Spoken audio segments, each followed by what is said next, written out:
Well, hello there, and welcome to the Ballard High School Labs. I'm here to talk to you today about a very serious condition affecting 4% of Americans.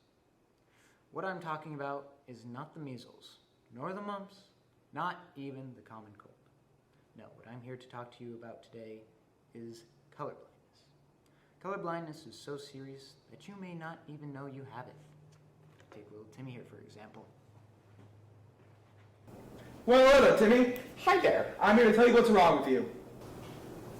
Now, young man, this is what we call in the business an Ishihara test. Tell me what you see. I see 21. Well, you should have seen the number 74.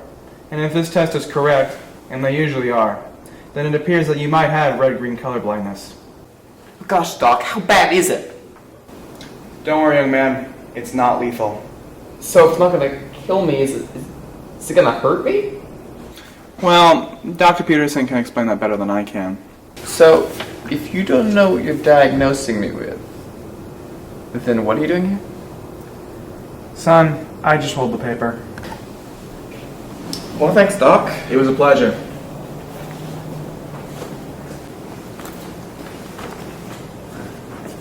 Hey there, Doc. The lab assistant told me you could tell me what colorblindness is. Well, Timmy, it means that your eyes don't function like ours do. You have got a few, shall we say, malfunctioning cones. Cones? I haven't had ice cream all week. Not that kind of cone. You see, Jimmy. Timmy, Doc. You see, in the eye, you have these things called rods and cones. Along with light, these help you to differentiate colors. Your cones don't quite function properly. More specifically, your middle wavelength cones. This causes you to have a hard time differentiating shades of green and red, the primary symptom of red-green color blindness. So, everyone who's colorblind is like I do. Now hold your horses there, Johnny. Timmy, sir. You have red-green color blindness, which is by far the most common. In some cases, people have trouble differentiating shades of blues and yellows. And in the most extreme cases, people can't see any colors. They see in black and white. Just like our viewing audience. Doc, who are you talking to? Never mind that, Joey.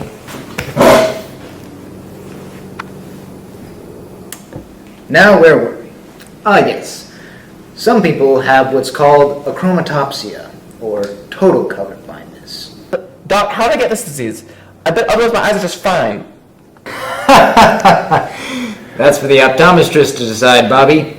Anyway, you didn't do anything at all. It's purely genetic. You see, this trait is what you would call X-linked recessive. That means that it is only expressed if you have the allele, or variation of the gene, on your X chromosome. And you do. This X-linked recessive disease affects about 8% of men worldwide and about 0.5% of women. What? That's not fair! Why do gals get it easy? This is because they have two X chromosomes. If the normal allele is present, then the mutation won't activate.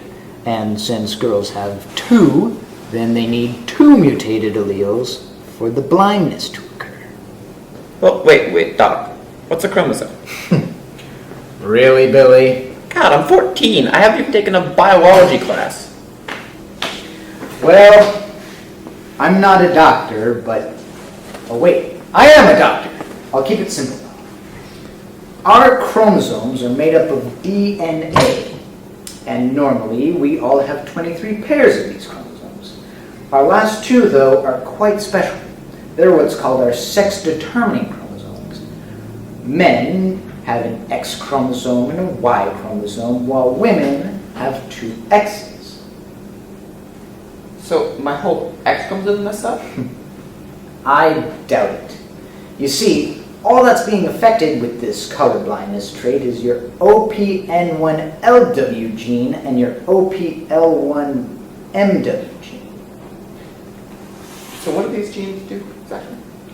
Well, that's where my friend Dr. Walker comes in. Come with me.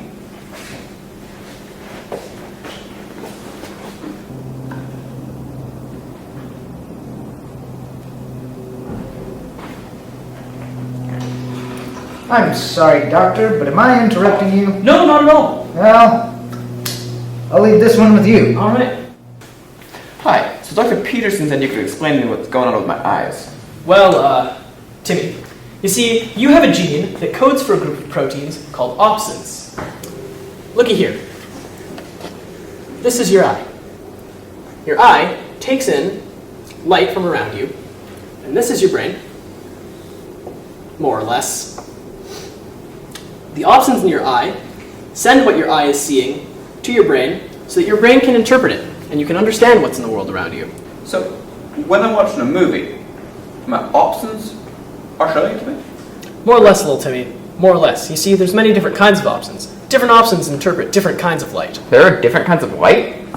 Yes, there's all kinds of light that works at different wavelengths. And you have many genes that code for these opsins that can interpret these wavelengths. So you're telling me that my opsins aren't working properly, and that it's my chromosomes that are causing it?